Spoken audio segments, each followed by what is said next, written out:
Hey, what's up, Exit the Matrix family? Bob here. Hey guys, I hope you're having a great day. Thank you for joining me on this morning talk.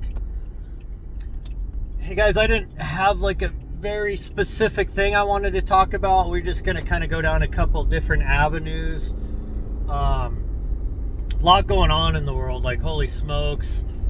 You know, the whole tariff wars going on right now, and now China's going to try to, stand up to Trump in the U.S., with putting tariffs on China and reciprocal tariffs. And I don't know, folks. I mean, I understand what they're trying to do. Like, look, the United States has been getting screwed for a long time. Our politicians have been selling us out for a long time. But, this goes back much further. I mean, the inception of the Federal Reserve was the end of, in my opinion, was the end of true freedom and sovereignty in the United States. That was when they made us all debt slaves to an international banking cartel based out of the city of London. And of course, who runs the city of London, this international banking cartel that enslaves the whole world with its debt-based central banking Babylonian money system? Fractional reserve banking, where literally these banks and these credit card companies issuing you credit isn't even based on assets. They're not even holding what they're dishing out, and then putting you in debt slavery and charging you 30% interest, usury, which is funny because I always see a lot of people on the right, and look, people on the right and left. It's like the left, is like, oh yeah, the only way to fix this is bigger government, and give us more money, and, and tax the wealthy, and such like that. Then you got people on the right. They're like, well, if you're having trouble paying your debts, that's your fault. You borrow money you can't pay back. Well, folks, a lot of these loans nowadays, I mean, give me a break. I mean, it's straight usury. I mean, look, credit cards, 30% interest. They can just raise their rates at will whenever they want on you. These car loans, house loans, all of it's skyrocketing. I mean, it's usury. I mean, you could sit there and say this and that, but look, people have to survive, right? I mean, I had to fix 2 transmissions in 1 year, and I had to finance it because it was $8,000 on one of my cars, and it's my work car. I needed it, and then the other car was used to be my work car that was ruined because of that job, and that car, my son needed it as a car for school, and that transmission was $3,500 in 1 year, over $10,000 in freaking repair costs on cars, 2 cars. And yes, that was what I had to do it. I couldn't just pull out 10 grand. Here you go. Here, 3 grand for this one, and actually it was more than that. It was over 11 grand. So 8 grand for this one, right? So people making those comments are ridiculous too, because look, a lot of those are the baby boomers, right? Like, yeah, they grew up in a time when they got pensions and don't touch their Social Security, right? That'll never be there for the rest of us that have been paying into it our whole lives. I find that generation tends to be the most selfish generation that I've ever seen. I seen somewhere it says baby boomers own 60% of the United States wealth, per taxpayer. It's like 60 to 70%. I think it was actually 65, around that point. And, and they wonder why, you say millennials are lazy and Gen Z are lazy. And there's a lot of truth to that. They are. It's the helicopter kids, that their parents baby them, and a lot of these parents don't even let their kids get a part-time job in high school or anything. Like, that was all stuff us Generation X all did. It was expected, right? Move out when you're 18. You had a lawn mowing business when you're 14, 15. You're working when you're 16, 17, 18, helping pay for your car insurance, your car payments and all that. kids nowadays, the parents try to hand them everything. They don't teach them any independence at all. But I can't be totally mad at these kids either, being lazy and stuff. I mean, why do you want to slave away for a system that is broken, that is predatory? And at least they see it's predatory. Now, a lot of your millennials tend to be Marxists, and they've kind of gone down that, bullshit rabbit hole, like, oh yeah, Marxism's the way to fix it, right? Yeah. Steal from the rich, give to everybody else. But they don't understand that that's not how those things actually turn out. So you got a lot of BS from the right and the left, but our system was designed to be broken. It was designed to make the 1% richer and to completely dominate and control the rest. Now, there was a time when the middle class grew and had some power, but that's long past, folks. There has been a class war by the top 1% using the bottom 30% against the middle class to destroy it. And it's happened for a long time, and now we're at a point where the middle class and the lower class are both broke. And now just the ultra rich hold most of the wealth.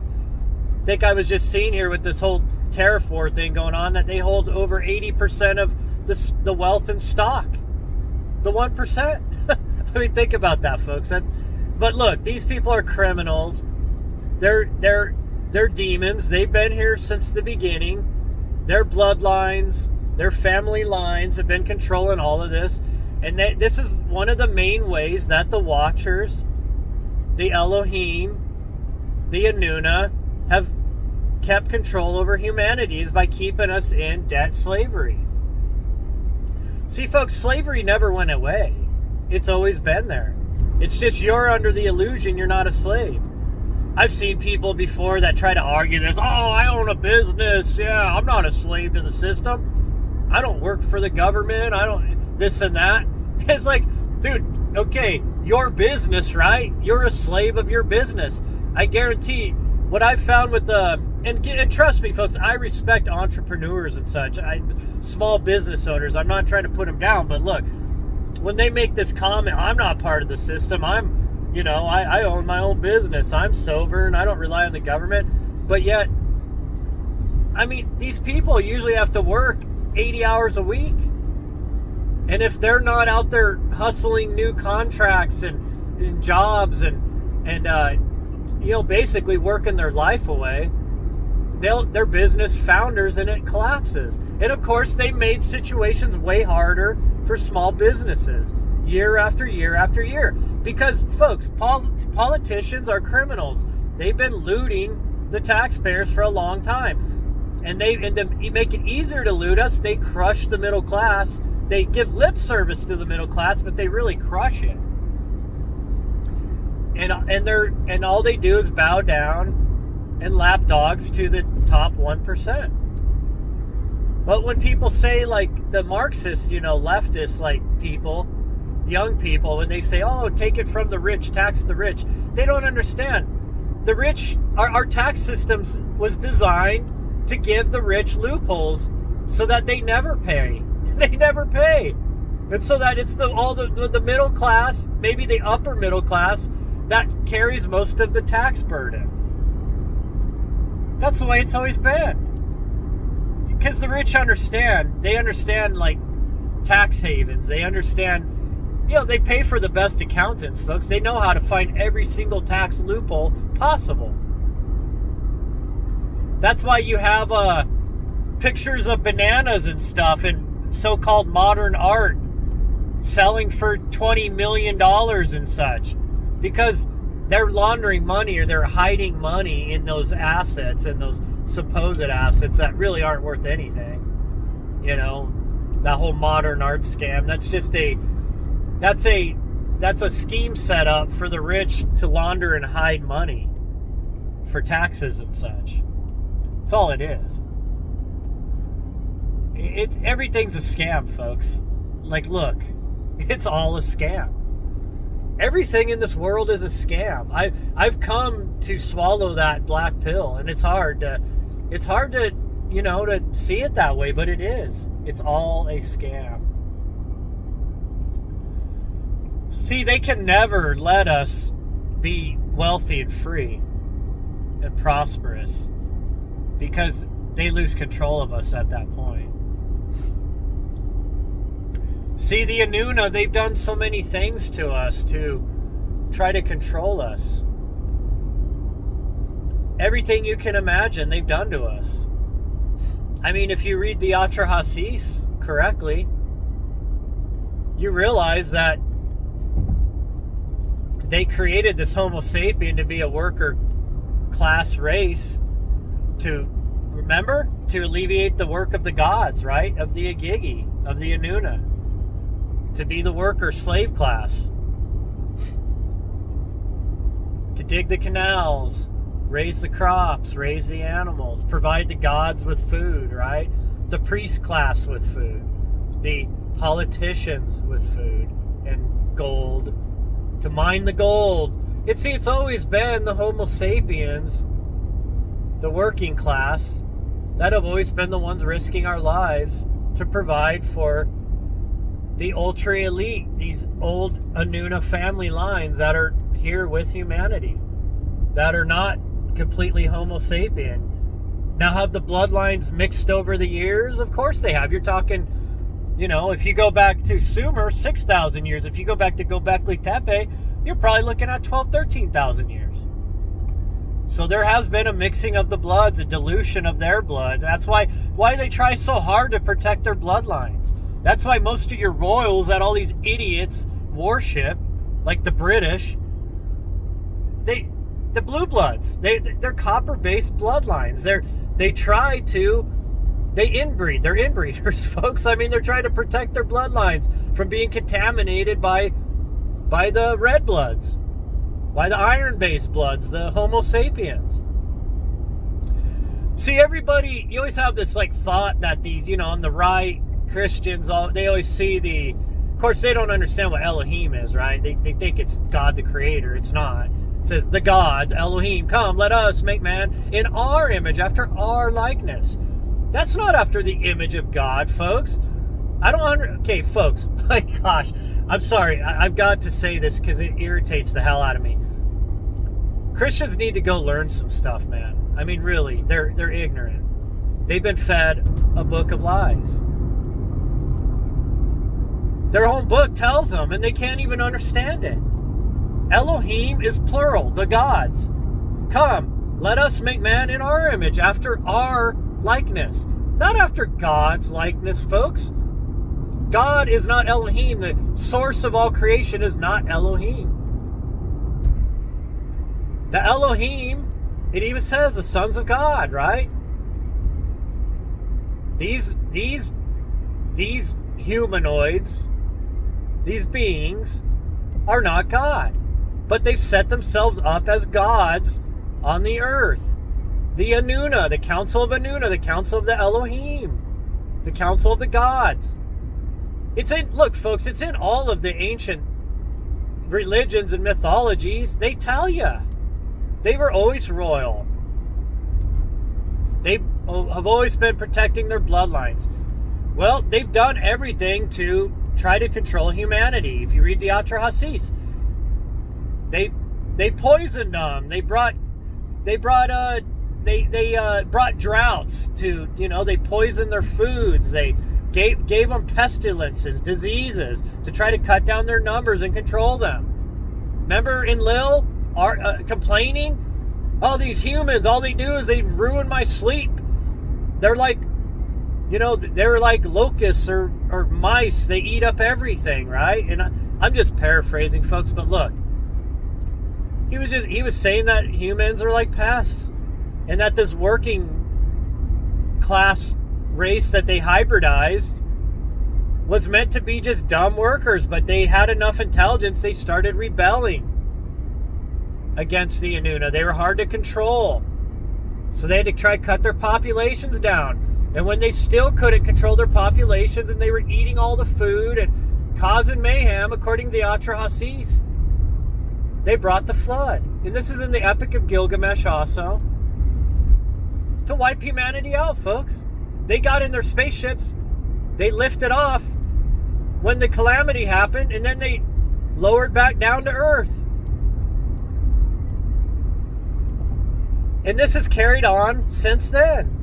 Then humans were allowed a second chance, which is in the Atrahasis also. It's where the Council of the Anunna are arguing about it, right? Wherein Lil's furious that Enki helped Zeusudra, the king of Shruapak, and his people build the ark and survive. Why did you do this? You know, and then of course Ninhursag, Ninma, Mama, right? It's where Mammy she's called too. I mean, folks, it's all in our language. It's all encoded. Ninma and Enki, they stood their ground, and you know, and the other Nuna backed them because they didn't like how they wiped out all the humans, like in the flood. So they said, this time we're not going to do it again. Let's give them a chance. Let's help them build a organized civilization. Let them inherit the earth. So what they did, though, before they let us go in so-called inherit the earth, they shortened our lifespans to a max 120 years old. They fused the telomeres. They gave us the God gene, which that may have been before the flood, because we were always worshiping them before the flood as gods, right? And after. So the God gene may have been for, but my point is that they further tinkered with the human DNA to further limit us and to make it easier to control us and manipulate us. And then they gave us the illusion that they gave us the world. And then they pulled back into the shadows. And then they had half human hybrid children, because a lot of them were, I don't know if they couldn't reproduce or they were having issues, but a lot of them took human wives on, including Enki did. That's what Noah was, folks. Noah, according to the Atrahasis, and it's even alluded to in the book of Enoch, that Noah was a half angel, half Anunnaki, half watcher. Enki was his father. So then what these Anunna did was they started having, a lot of their own Anunna were the ones ruling over the city-states in Mesopotamia. So then they handed the control over to their half-human children, god kings like Gilgamesh, right? And eventually, over time, even those hybrid Nephilim bloodlines, you could call them, got diluted by further mixing with humanity's blood. See, we all have the Anunna's blood in us, folks. And we all have the blood and the DNA of the pre-Homo sapien hominids in us, because we're a hybrid species. But one of their greatest tools to control us was commerce, was designing a debt-based currency system. Folks, a lot of your cuneiform tablets out there are bank statements, essentially. IOUs, credit tablets, you could call it, right? I mean, that was most of your cuneiform tablets I've read are these type of things. You know, inventories and credits and bank statements and such. I mean, yeah. Look, we're still using the same system, folks. These systems were passed down through Babylon. And then we know a certain tribe that we're not allowed to talk about that adopted these systems. Well, that tribe, they came down from the Phoenicians through the Canaanites. Were captured by the Babylonians. They adopted their systems. And then they were shrewd merchants on the earth. And they spread out that money system through the whole world. You know, the ones that claim to be God's chosen people, folks, right? See, they were championed by one of these such gods. The very one called Enlil, the one that brought the flood, the one that they say is the God, the creator God, the jealous God, right? The God with furious wrath, jealousy. The Demiurge, the Gnostics call. Yaldabaoth. That's their God, folks. They admit it. And what do they claim their God will do when their Messiah shows up? He's going to enslave the whole world. Make them all their slaves. Of course, the Muslims believe the same thing, and their god's Nanar Sin, who was also a Sumerian Anunna god. Look, it's all Anunnaki worship, folks. I've told you guys this before. Now, Yeshua was more than likely of royal Anunna blood, but he was a mystic, and he was trying to free humanity and bring humans back to the worship and interaction with the one true source of all creation, the true creator God. Because everybody was worshiping the God of this world, the false God, the Demiurge. So what did they do to usurp the teachings of this master mystic? They created an image of him called Jesus Christ, the Roman God, right? Jesus, hail Zeus. That's what it means. And they replaced Yeshua with this Jesus Christ character, this image of the true Yeshua. And because Rome was collapsing militarily and losing their empire, so they shifted their power to be a theocracy under this new religion, under this new Godhead. But it all still ties back to the Anunnaki, the Anunna, folks, the Watchers. I know for a lot of you that are biblically based that this sounds like total rubbish. But go read the Atrahasis, folks. Go back and read, go study the true meaning of Elohim. It even says in Genesis, it alludes to this council of gods. And why did Yeshua say, don't you know ye are gods? See, he was trying to connect us with our inner spirit, which connects with the true creator of all. That's why he wasn't a fan of temples and synagogues. Because he knew they were false. He knew they were set up under the old control system of the Watchers, and they always were. And he knew that they were scam artists, and that they enslaved humanity through debt. Why do you think he went in there and was smashing up the money changers' tables? They were charging people, outrageous prices of gold and silver, shekels or whatever you want to call their money at the time, to buy diseased animals so you could sacrifice it to wipe away your sins. See, Yeshua understood, folks, that we're not from this world. He understood when he was talking about resurrection, folks, he was talking about the fact that when you leave the body, you're back in your spirit, your true form. And there's a 3-day purification process that happens in the void before you're allowed into the upper dimensions. You have to shed the duality, the negativity, the shadow side that you collect in this realm before you can go to the higher dimensions. Nobody understands this, folks, because everybody's looking at this through the glasses of a Homo sapien, a physical form. They're not understanding that this is all an illusion. That you entered the game and you got lost in the illusion and you believed that you were a Homo sapien. You don't understand that it's the vessel. It's just the vessel. It's the machine that allows you to immerse your spirit into this realm. It's the headset. It's the VR headset. The body is.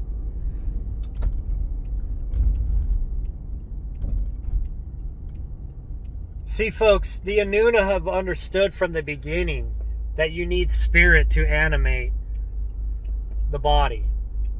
This is explained in the Atrahasis also, where they have to sacrifice one of the Anunna gods, and they move his spirit into the humanoid form, the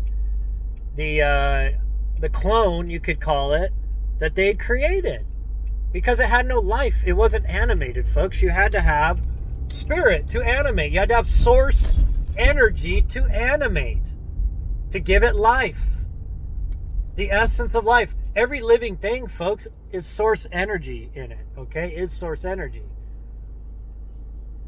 They understood this. So they figured out then that, oh my God, to make this slave worker class operate, we got to give them spirit.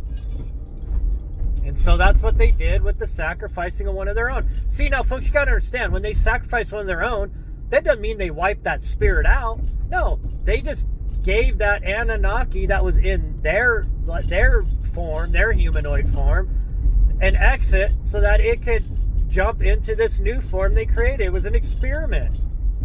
And they were successful.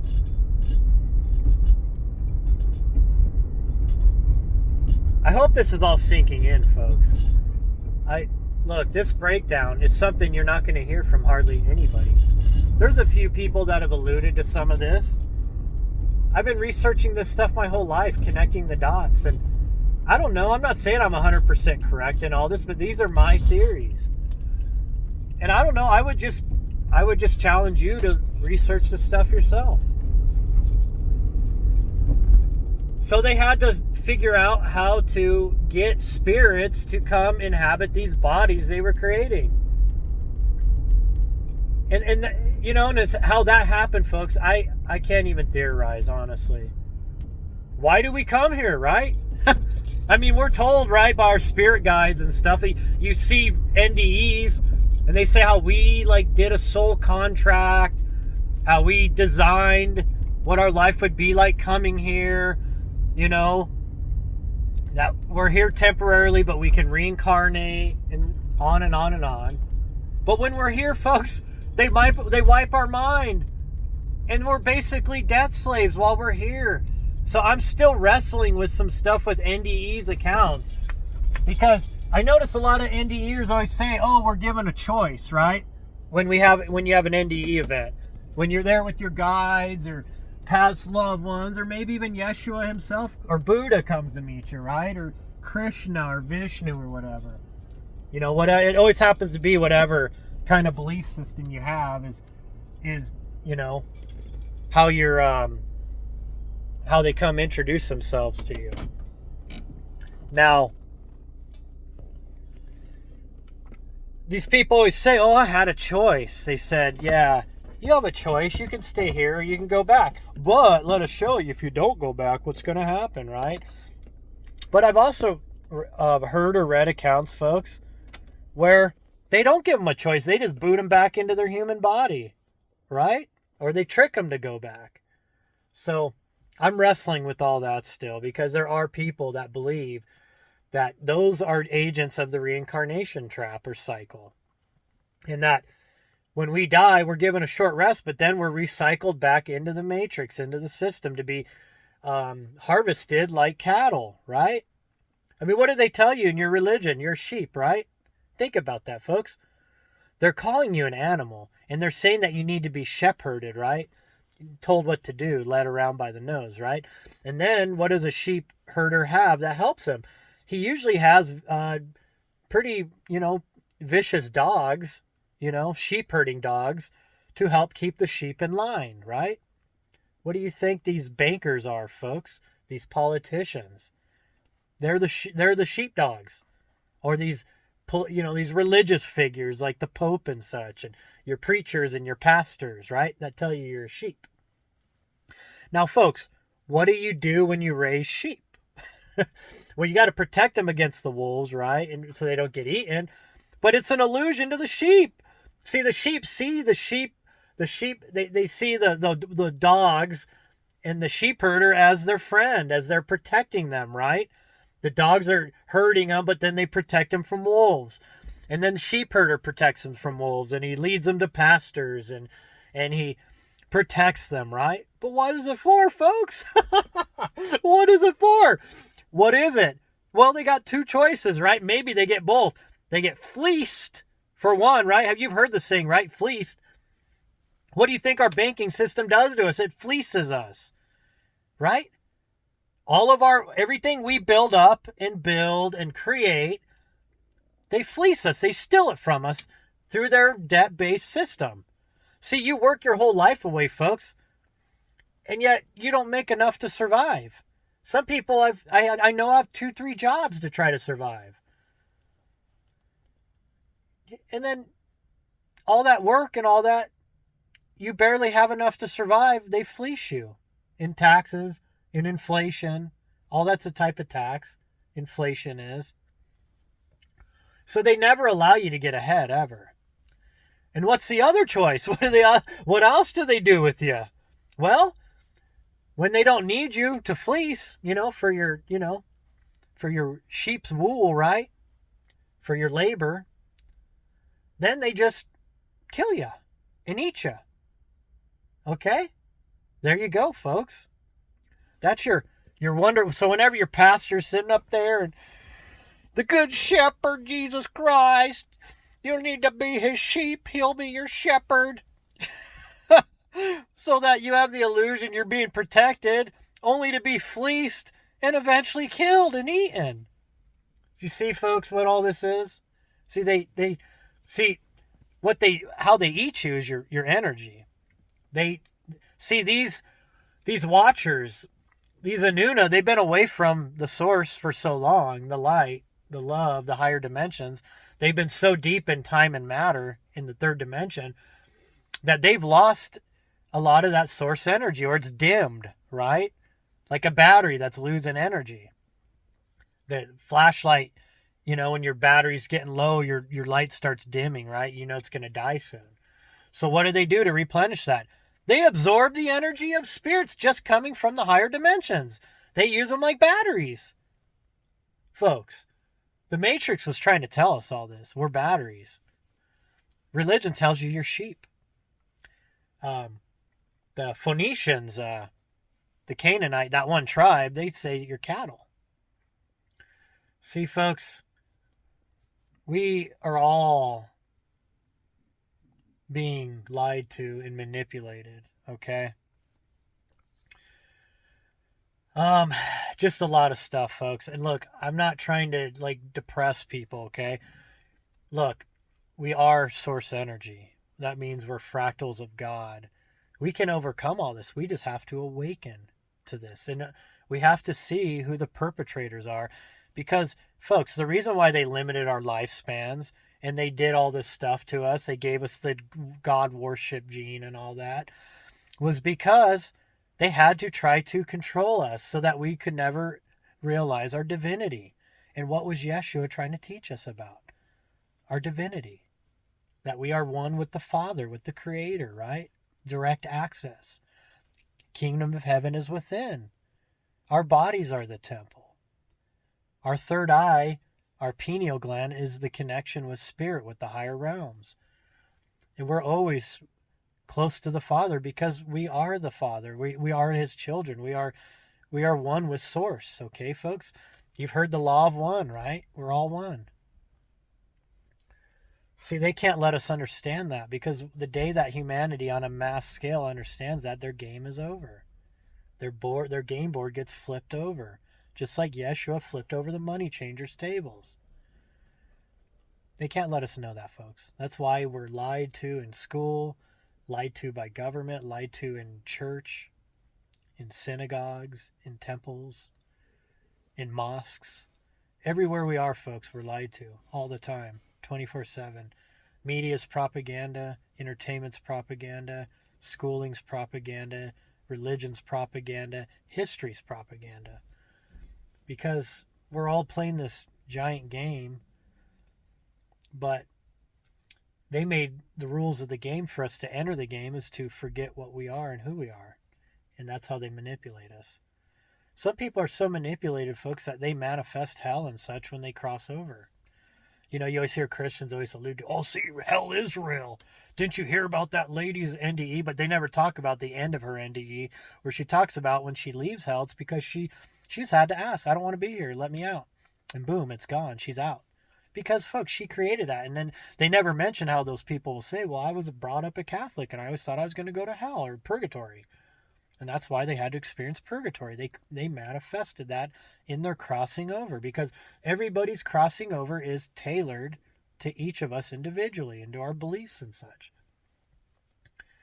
So anyways, folks, hey, I'd like to go on and on, but I got to get in here to work. A lot of deep subjects, folks. I'd love to hear your thoughts. What do you think about all this? You know, I mean, we touched on a lot, and I kind of strayed like I usually do, but I kind of hope you followed that rabbit hole deep down that I took you.